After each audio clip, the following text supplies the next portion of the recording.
You're listening to the Emissary Authors Podcast, where we help faith-driven founders and entrepreneurs tell the stories that matter. This episode was made possible in part by the Emissary Author Workshops and our title of the week, The Hope of War, from Emissary author Larry Cripps. Go to publishwithemissary.com/workshops and thehopeofwar.com for more details. It's another episode of the Emissary Authors Podcast featuring Jason Todd, my partner in crime and co-host, and yours truly, Paul Edwards. Jason, great to be with you again, my friend. How are you today? Always a pleasure. I appreciate having these conversations, not only from the obvious business aspects of this, but the personal aspects as well. Learning so much from our various authors who have been kind enough to share their journeys with us.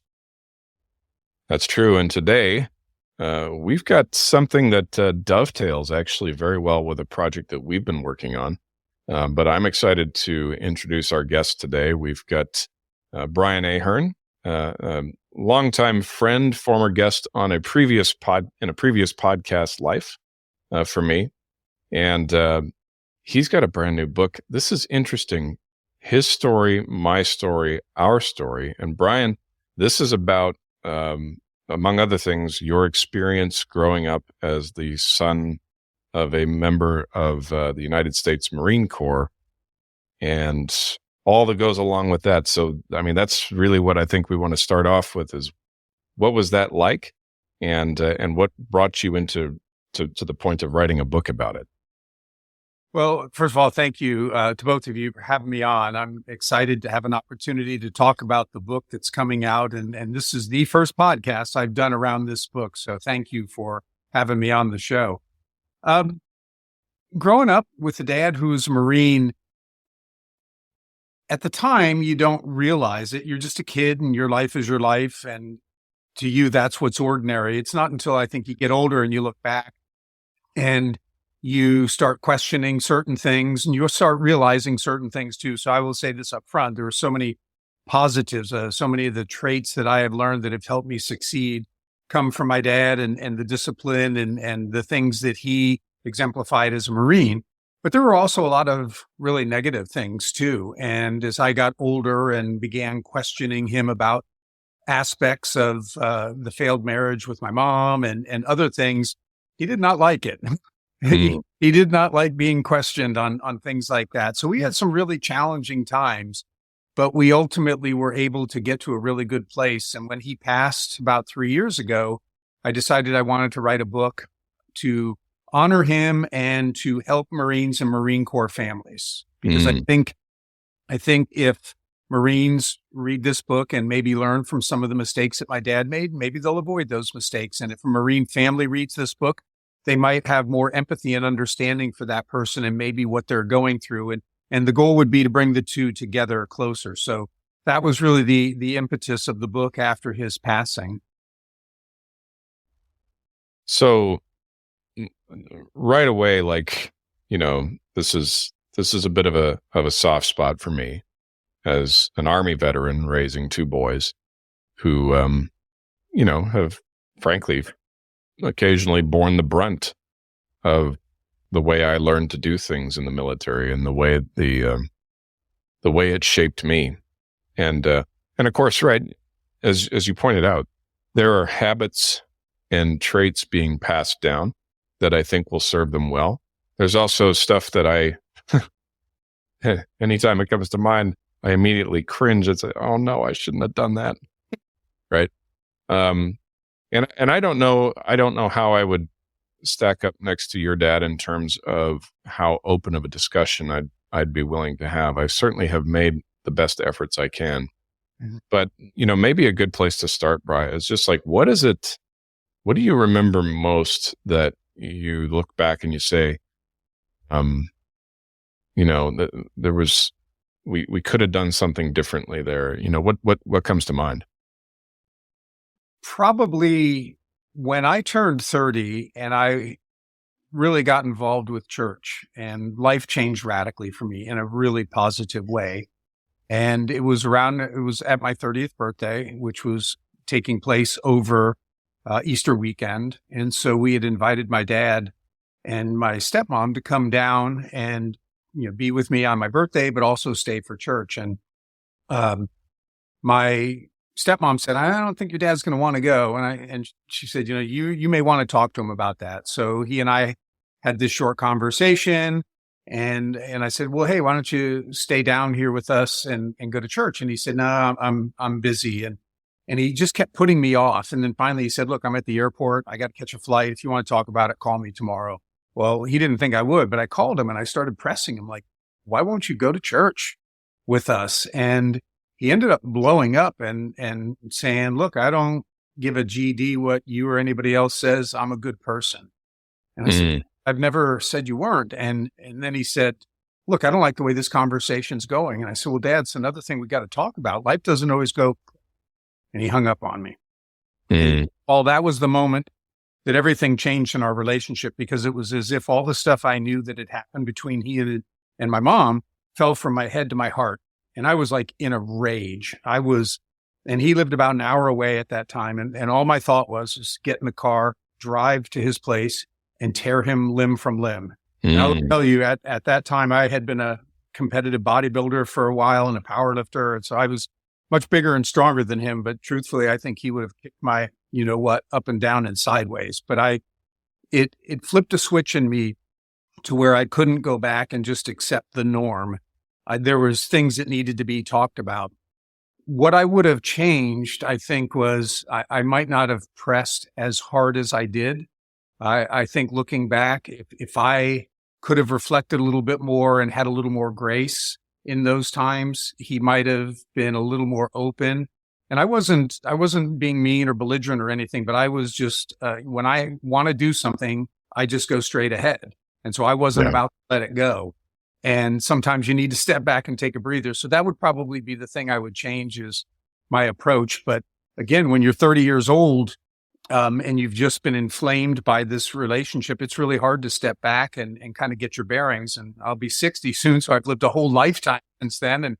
And my perspective on things are very different. And I would hope, again, that somebody listening to this podcast or reading the book might be able to maybe avoid a mistake that I made in terms of how I was approaching things so diligently.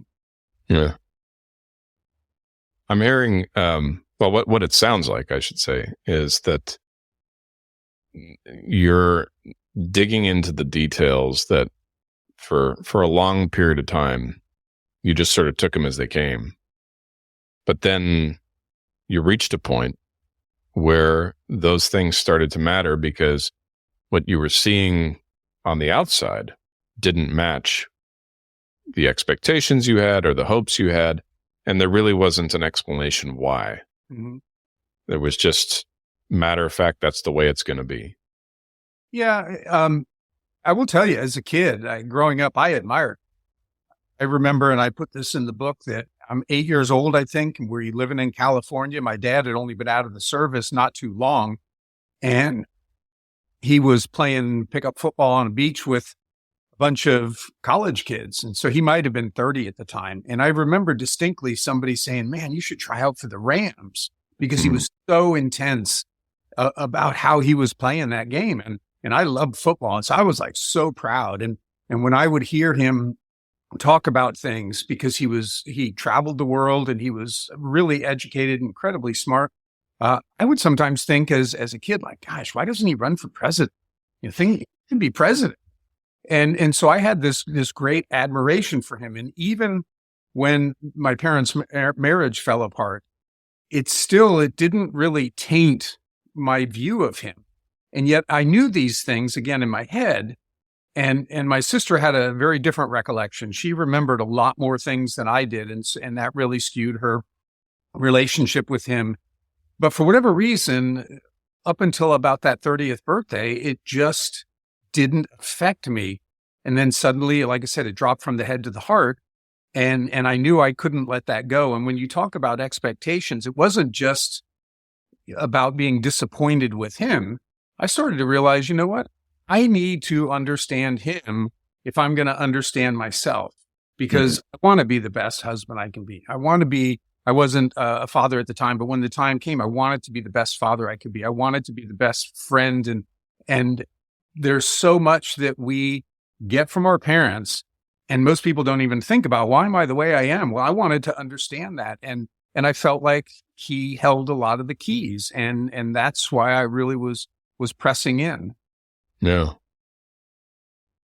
There's this takes me back actually to the last time you and I were on a podcast together. Because I remember the most salient thing I remember you saying was what led me to become a student of the Enneagram. And that is, how do you know what kind of person you're dealing with on the other end of the phone or in an interaction? And I have historically have had a very poor level of curiosity about that. So what that impetus, although it took a few years for it to fully come to fruition, eventually I didn't have a choice. I'm like, I have to learn this. And then, so that makes me think of I don't know that you were at that place in your career yet, but I'm starting to connect the dots because this had become a point of fascination for you too, was understanding, okay, I know this person, but why are they that way? Yes. And probably at the time, it was a little more self-centered. I want to know why I'm the way that I am. The process of writing this book, though, was really interesting because I found a lot of things that my father wrote about his family. He wrote extensively about his time in the Marine Corps, and that's all in the book. I went back to old journals that I had to keep when I was in high school. And so I don't have to try to remember what was it like. I literally read the words, like the day that my parents had the final blow up and they're screaming and yelling and things are breaking. And I have what I literally wrote that morning about, my dad needs to be careful. He's a lot bigger than my mom. He might rip her head off one day. Well, I didn't realize at the time that he had been physically abusive with her. And yet, so I've got these firsthand accounts from me. I've got these firsthand accounts from my father. And what I saw was patterns in the family repeating itself. And so my dad's father was alcoholic and was abusive towards my grandmother. And my dad wrote that he was so drunkenly abusive one time, his father, that he told him he would effing kill him if he laid a hand on mom. And then my dad kind of became that guy. He didn't have a drinking problem, but he was definitely dealing with PTSD at a time when people weren't talking about it. And so all those things that he saw in his father that he disdained about his treatment to his mother, he started becoming that guy towards my mom. And I saw other things that were patterns. And I made a choice. I'm not going to be that person. So with our daughter, just made some really conscious choices to do things differently. And she's turned out to be an awesome person. I know that when my wife and I leave this world, it's better off because she's got the best parts of us and we made conscious choices. So that was really interesting to really not just think about, but to write a book. You've got to dive in deep and you got to think about these things and seeing his own writing and reflecting on my writing and all that. It was a great process. I would encourage anybody, boy, if you've got any time to do something like this, even if you're not going to publish it, just to understand yourself and your family and how it's impacting the people around you. Yeah. I believe it's John Maxwell who talks about the idea that the old saying that experience is the best teacher is a bit incomplete because there's all sorts of people who are experienced and have not learned anything, it seems. And he completes it and says it's evaluated experience is the best teacher. And it sounds like this process of evaluating your past and your experiences and your father's experiences was healing for you. Mm-hmm. And I'm curious, as you uncovered all of these things and decided to write them, how did you decide what to include, what to exclude, and who did you include in that evaluation process as you wrote? So obviously I included my wife because nobody knows me better than her. And so we would read parts of it together, or I have an app where I could pull the book in and we could listen to parts and she would ask me questions. I had a number of trusted friends, and a number who served in the military. And so I would send it to them and I would ask them for their feedback. It was really hard on my stepmom when she read the first draft, because she said, I had no idea about any of these things about your dad. I never saw that side of him at all, which on the one hand was great because he had changed. And some of the things that caused the demise of my parents' marriage did not come into play in his marriage to Joe. And they were happily married for 38 years until the time of his passing. So I felt bad for her that she, saw this side, but it's so interesting how things are then explained, because I remember she goes, I once said to your dad when I would see old pictures and how much fun his brothers were, she said, I wish I knew you when you were younger. And she said, he just matter of factly said, no, you don't. Yeah. He, in the same way though, that he didn't want to go there with me, he didn't go there with her. So when I questioned him about why did you hit mom, he never talked to that, about that with Joe, his wife. And it's interesting that I got a text or an email from one of his living brothers this week, and he just was like, we had no idea. He said, we just saw that he came home from the war and his career took off, and we thought, man, he's unaffected by this. And he goes, but we were 4,000 miles away because we lived in New York and you guys were in California. So we had no idea any of this was going on. And I can understand why he didn't want to revisit it. It's painful. I mean, at one point when he got remarried, and I write in the book that a good friend of his came down to where I was going to school, Miami University, which was a couple hours away from Columbus. And when Gigi picked me up and was driving me back to Columbus, because I didn't have a car, and she said, your dad is really happy that you're coming to the wedding and he doesn't take this lightly. In fact, she said last night when we were having a conversation, he asked if I thought he was going to go to hell.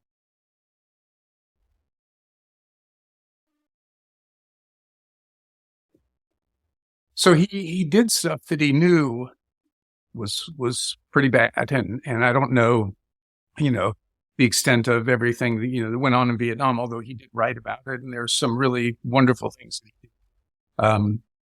But I can understand why he did not want to revisit that stuff.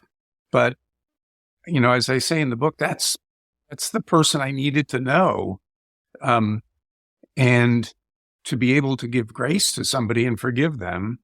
I never got to utter the words, I forgive you, but we reconciled our relationship and we would enjoy being around each other. That wouldn't have happened if we hadn't fought through what we had to fight through. Yeah. I know that sometimes facing the reality of one's experiences can be tremendously difficult, painful, scary. And so we don't tend to do that ourselves, not willingly, most of the time. And yet when we face those, we have the opportunity to heal from them in ways that, just walking away from them is a bit incomplete. And it sounds to me like you took the step that he was unable to take of uncovering and exposing the harsh reality of his life and his experiences and how those affected him and you and other family members and probably friends and acquaintances. I'm curious, when you began to float this book to other folks and bring them into this process of healing, what sort of reaction response did you get? Well, I will tell you, and not that I was sharing it with our daughter, who's an adult. She's 28, married now. I didn't share preview, but I gave her the book as soon as I got an author copy, and she read it in a day, and we had lunch the next day. And I said, so what did you think of the book? And she said she cried. And I said, would you have cried if it wasn't me? And she said, yeah, I think I still would have. But I think for her to think of me as a kid and the stuff that was going on and the impact and as an adult, the hard conversations, it hurt her. to think about that. I had other people who, when they read it, and they're just like, wow, I had no idea. And sometimes I was like taken back by that. Like, I'm like, what do you mean? And like, man, how did you turn out as well as you did with what you went through? And I'm like, I don't know. That was just my life. To me, that was normal. To me, it was, I don't know. It didn't weird me out seeing my dad on the sidelines of a high school football game with the lady that he was living with while he was married to my mom. I mean, I'm just a high school kid. I'm like, I'm focused on the game. I'm going out with my girlfriend afterwards. And so much of that stuff gets buried. But again, you start looking back and going, why am I the way I am? And there's no way you go through that and are unaffected. And when I hear people say things like, the divorce, but the kids are doing great. I'm like, you have no clue. Yeah. They may be getting good grades still, and they might not be involved in something that's really bad, but you have no clue the questions that they're going through. They don't even probably have that clue. It's not until time passes. And I will give you one example from the book. When I was a junior in high school, and I was in a library, and I was talking to somebody, and the librarian confronted me and said, told me to stop talking. And of course, I said something back, and then she said, hey, look, all you did yesterday was talk. Of course, I'm going to defend myself. Well, yeah, but I was talking to a teacher. It was Mr. Bash. And so 17 years old, full of hormones and whatever, you're not going to let this go. And so we had some back and forth, and she finally goes, look, if you don't like it, leave. And I stood up and I go, fine, I don't give a damn. I'm going to get the hell out of here. Loud enough for everybody to hear. And I stormed out, and she went out the other door, and she got hold of me and took me to an office. And to her credit, she gave me every opportunity to apologize. And I wouldn't, because I was so angry. Now, if you would have told me at 17, hey, I think this has to do with your parents, I would have said, the heck it does. She's just and I would have ripped on her. I had no clue about how that stuff was affecting me. But all of a sudden, when it did, it would just burst forth. And, and on the positive side, I've told that story to our daughter when she was younger. And I think it helped her have grace for people who, when she was in high school, are acting like idiots. And she was able to think, well, you know what? Maybe they got stuff going on at home. Yeah. There's the saying, be kind to everyone, for everyone is fighting a battle you know nothing about. Yeah. And I really like what you talk about, that as a young individual, and even as an old individual, sometimes things are affecting us and we are unaware of them as well. And I guess I applaud your courage to put a story like this out there, because I look at it as inviting people to rake the pond. Ponds they tend to stagnate, the crap falls to the bottom, and it's not until you rake it up that pond that seems clear is actually full of all sorts of stuff. Mm-hmm. And there's an opportunity then to go about figuring out what belongs in the pond and what can be taken out. But one wouldn't even know it's there until there's some activity. And it seems that this book is an activity that a person can draw from to invite questions, to expose things that they might be unaware of, and ways that they might be affected by tragedy or difficulty or struggle or pain. I think if it causes anybody to think about things they've been through and to start to wonder, how has that affected me? That can be a really good thing. I will say that I minimized what I wrote about my mom in the book out of respect for her. She never forgave my dad. And unfortunately, whenever things would come up, I mean, if you met my mom just out on the street, you'd say, what a nice person. She's wonderful. But whenever anything came up about my father, or now that he's passed, my stepmother, it just got really intense. And it's so clear that the bottom of the pond is coming up, and if he never dealt with it, it becomes just something I'll tell you, we've only talked twice now in almost 2 years, because I got tired of being the brunt of her anger, because I carry his name and I look kind of like him, and yet she hasn't resolved these things. And I just had to separate myself and say, Mom, until you get help, until you learn how to forgive. And it's not even for him. He's gone. It's for you to be released. But I can't continue to be, take all of this from you. I've already dealt with it with him, and now I'm dealing with it with you. But I love my mom, and I don't want to poke her in any way. So I'm always very conscious about how I'm promoting the book, because she's out on social media too. And she hasn't read it. I would love it if she did, but I think it would just inflame her, because the wounds that she had from that marriage haven't been dealt with. And so they're still there. And every time they get poked, it's not pretty. Yeah. The other thing that's bubbling up for me, hearing all this, Bri, is the memory of my dad, who was not a military veteran. I'm the military veteran's son, but he was, he was impacted at a young age by being born into, he was born during the Blitz in London. And my grandparents were married, but my grandfather had stayed in Nigeria to serve the British company that was producing food for the homeland, because the British were starving. And so he didn't meet my grandfather until he was 2 or 3 years old. And then he went through the English boarding school system, which is infamous for its brutality and cold-bloodedness among young teenage male prefects and, little boys coming in there. And he just had, there were hot button things for him, the swamp, not the swamp, but the pond bubbling up and getting all muddy. And it took me a long time. In fact, it was just a few years before he died that I was able to start saying, you know what? He was just doing the best he could with what he knew how to do. And he didn't have the fortune that I've had to be around the people I've had who've helped me overcome most of what I've overcome now. But even in that, even in hearing your story, I have to realize that now there's some stuff that I'm just like, shoot, I've been doing that for years, and I didn't even realize.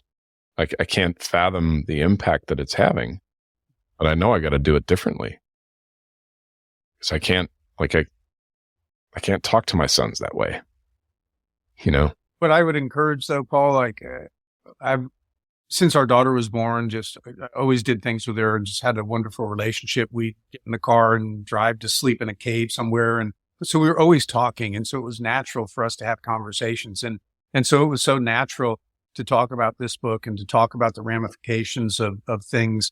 And, any mistakes that my wife and I have made, Abigail has nothing but grace for us. And she's like, hey, I had a great childhood. And she's like, even if you focused more on like school, she goes, I don't think it would have made a difference. I just didn't like school. But having those conversations, and I think just, it would have meant the world to me if my dad would have just come to me early on and just said, hey, I know that I screwed up a lot of things, and I don't know how it impacted you, but I want you to know that I'm sorry and I love you. That would have meant the world. And you have that opportunity. Yeah. Yeah. And I have used it.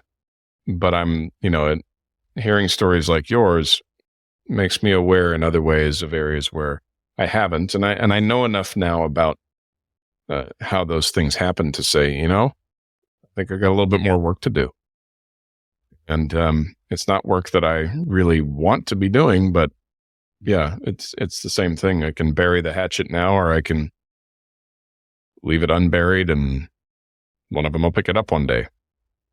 And they might not use it on me, but they might use it on somebody else who doesn't deserve it. And that's what I really can't live with, is being at the origin point of something way down the line that has nothing to do with me, but I somehow played a role in instigating it. Yeah. I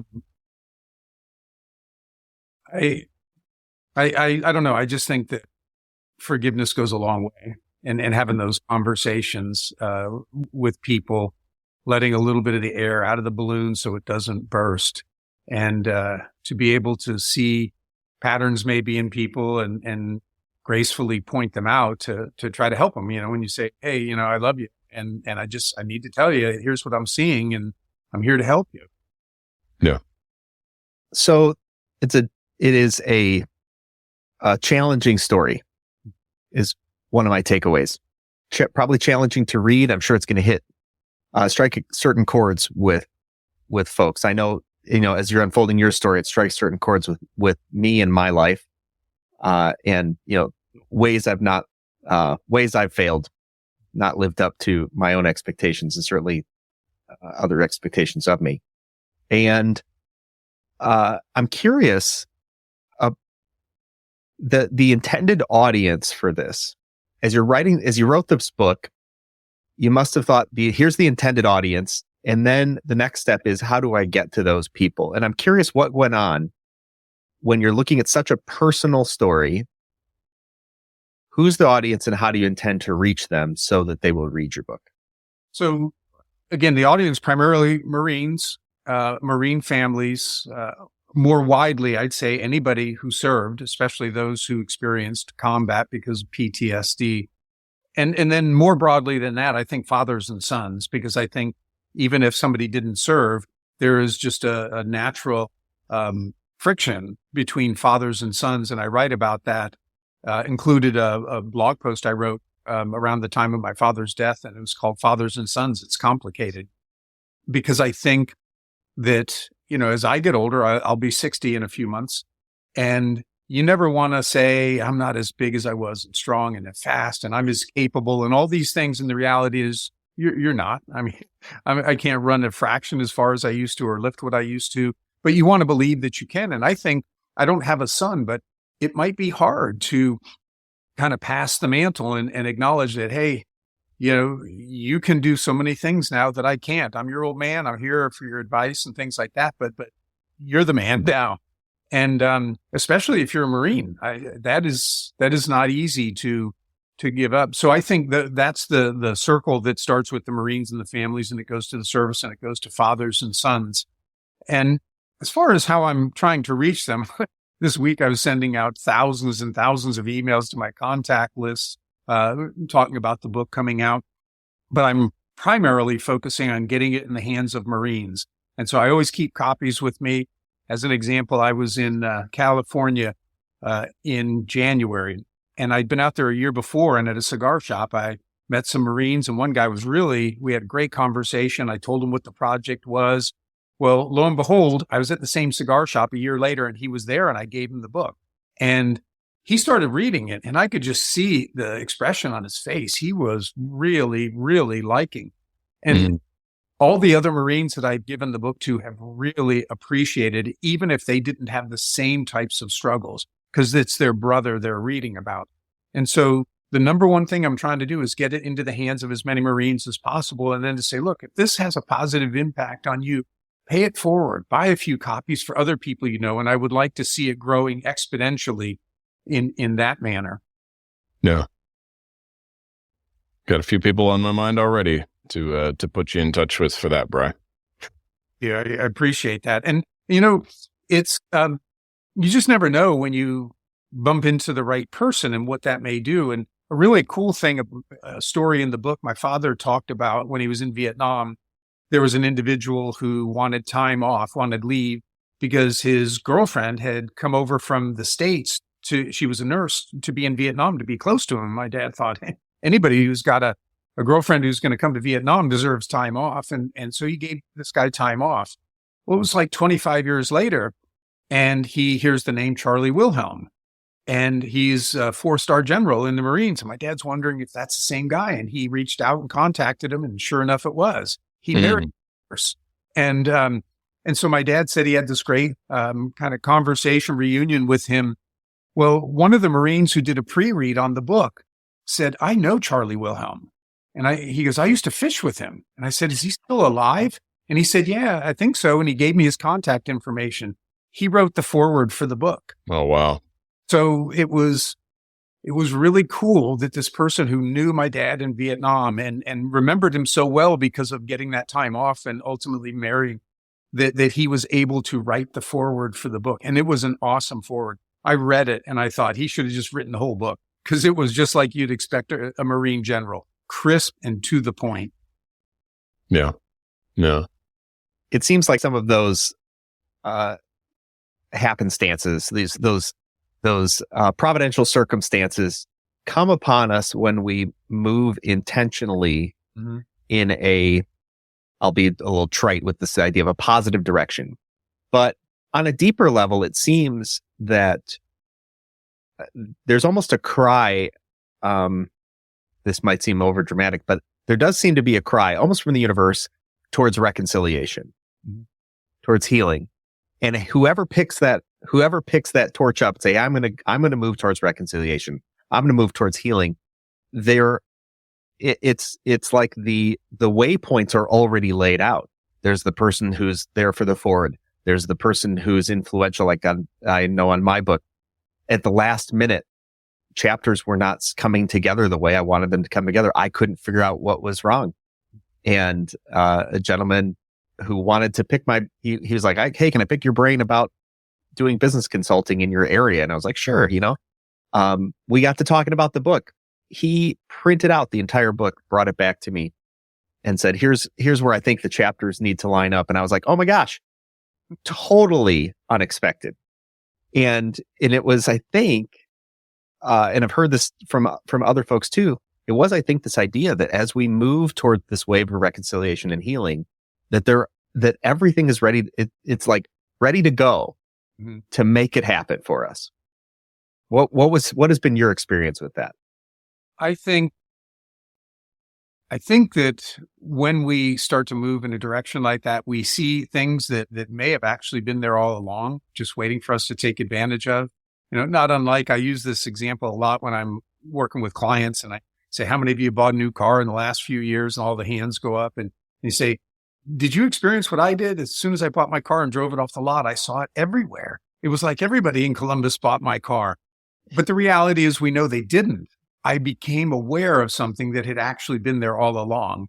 And as a person of faith, I believe that those opportunities, that God has those opportunities out there for us. And it's once we get eyes to see and ears to hear that we begin to notice them, and we can start to leverage those into the positive things like reconciliation.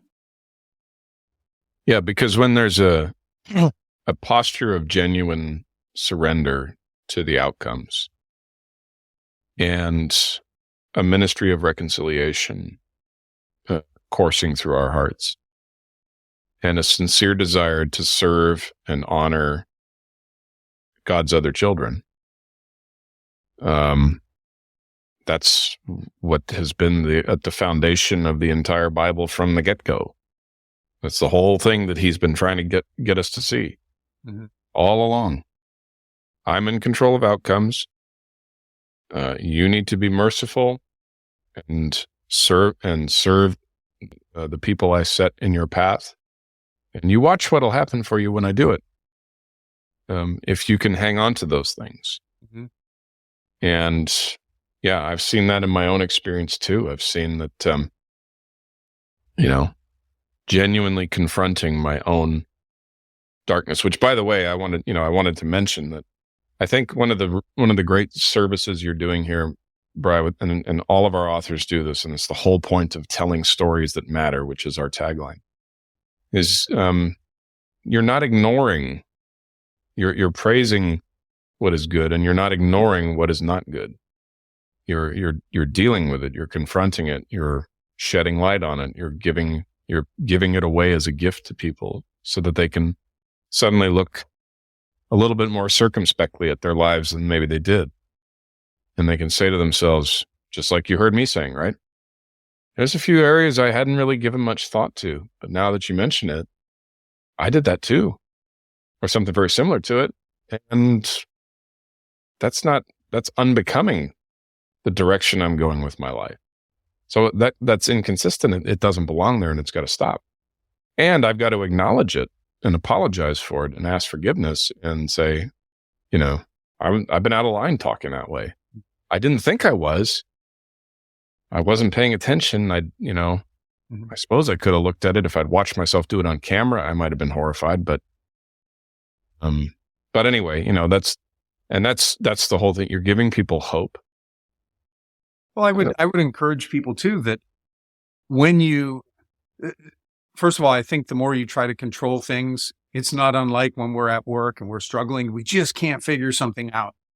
And then we walk out in the parking lot and we've relaxed and the idea, and it just starts coming to us. Well, I think that's a metaphor for how things are when we're trying to control people in situations too. Yeah. It's always hard to know that line about, okay, how much do I need to do and confront and all these things without being controlling? But once you start doing that, and if you, by the grace of God, are able to make headway, the other person starts to respond. For me, that also opened me up to be really honest about, look at all the good things that I got from him. In spite of everything that went on, Yeah. look at all the wonderful qualities that I got that have helped me be a better father and husband and worker and helped me in my business and things. And so much of that goes back to things that my dad instilled in me. Yeah. And I wouldn't have been able to see those, I think, if I'd still been harboring anger and resentment. Yeah, because even so, right? There was, a good soldier has a tremendous sense of personal responsibility to do their part. And even as I think about things that I shouldn't have said to my sons, I'm also thinking about the fact that this is not the first time I've gone to them, acknowledged it, apologized for it unreservedly, asked forgiveness, and told them, look, you don't have to forgive me for this. I'm not doing this because everything depends on it. I'm just letting you know I'm aware and I regret it. And I wish I could take it back, but I can't. So next best thing I can do is apologize and ask for your forgiveness. And if you want to give it to me, that's an honor. And if you don't, that's okay too. Well, with my dad, it was, this was really cool that it was only about 10 days or so before he passed away, and had a little text exchange. And he said, oh, by the way, I found the letter that you sent me on my 70th birthday. He said it was beautiful and it brought tears to my eyes.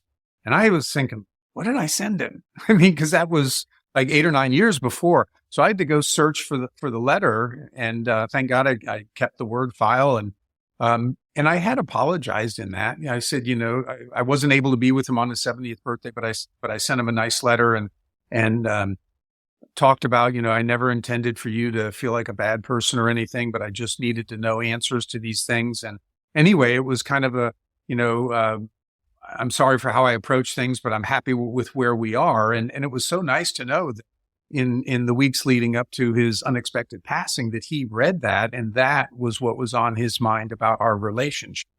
Yeah.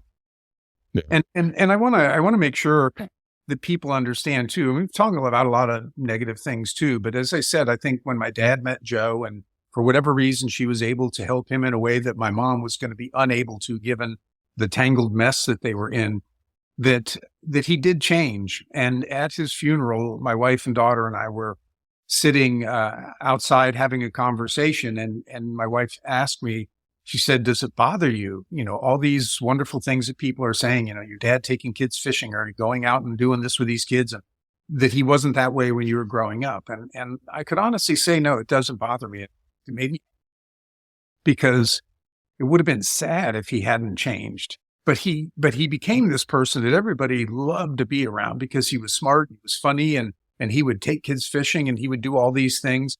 And so his life was going on a very positive trajectory. And that I can be very, very proud of. I hope that when I leave this earth, that those were my best days, that people would say, you know what, I liked you when you were young, but boy, I like you a lot more because you're just a better human being. Yeah. I think we all are hoping for that, for sure. I'm definitely, I won't speak for Jason. I'll assume on his part, but I won't speak for him. And I'll just say, I'm definitely hoping for a much better second half of life than the first half. Well, I like how you closed that out. That the number one, people are holistic. Holistically, their negative qualities, their positive qualities, the terrible things they've done, the amazing thing they've done. You can't pick and choose in a person. Yeah. You can take it all, or you can take none of it. but pulling out one thing and saying, well, that's the thing, and I'm going to take exception with that. That thing that you take exception with, we don't understand the impact that by removing that might also remove some positive quality. And also honoring that transition, I think, takes a lot of wisdom, that, previously in your father's life, he wasn't yet ready to change. He didn't yet have, circumstances, people in his life to facilitate that change. And yet, being able to look at the totality of it all, I think what was the word Paul used earlier? Hopeful, right? There's a lot of hope in that. And I guess I want to encourage people who are thinking of picking up your book to read it in that light. Because so many people struggle, I think, with very similar things and don't see hope. And yet over the course of a life, you have no idea what could happen, what could change if you continue the conversations and if you evaluate the experiences and if you dig deep. And whether your father could complete his legacy. It sounds like you pick it up through this book and you carry it forward in a really positive way. So, thank you for that. Before we hear where people could pick up that book and any closing remarks you want to make, I do want to say that I'm glad you got the memo on the uniform for today. Paul didn't.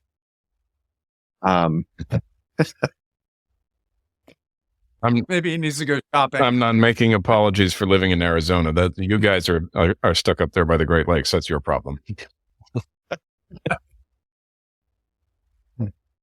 Any final words, Brian? I really hope that people who are listening to this, that even if they're not within the military, that some of the family dynamics that we all struggle through, that they relate to that, pick it up, and I hope that it helps you. One thing I want to say on a very positive note, I told the story about the librarian and I ended up getting a 3-day suspension for that. Didn't make National Honor Society. I almost got demoted. I was a captain on the football team. I almost lost that. Thank God my coach had enough faith in me and he understood what was going on at home that he gave me the second chance. But I found her. I looked her up and she's living in Florida, and I called her one day and I said, Linda Russa? And she said, yes. And I said, this is Brian Ahern. And she goes, oh, Brian, how are you? And I said, do you remember me? She said, and so we talked about what happened, and I apologized to her. I just let her know that at 17, I had no idea what was going on. And she had so much grace, and she was so nice. And we talked about the book, and I just sent it to her, and she said she got it, and she's starting to read it. And it was just nice to close that loop there. That I don't know that she was thinking about it for all those years, but it was certainly something that I was not proud of. And to be able to go back to her and apologize and see the grace, and for us to laugh and talk about those old times was really, really nice. And I would encourage people too that, if you've made mistakes, take a chance. I think you'll be pleasantly surprised. The vast majority of people will probably give you grace and say, it's okay. And you'll feel good about having restored a relationship or done something that might have given somebody else that kind of relief. So it wasn't just my dad who needed forgiveness. We all need forgiveness for lots of things. Yeah. Really good word. Very well said, Bri. You've far outdone yourself from the last interview, and the last interview was great too. And that's not an easy achievement from the last time we talked. So, but grateful for you to share this book. Eager to promote it to our audience and our upcoming newsletter, which is going to be coming out. We will definitely put that in the rotation. And I think we got a mic drop moment there, Jason. So I'm going to say farewell to our audience. My name is Paul Edwards. Jason Todd is my co-host. Brian Ahern joining us to discuss his book, his story, my story, our story. Available everywhere fine books are sold. And we'll see you next time on the Emissary Authors Podcast.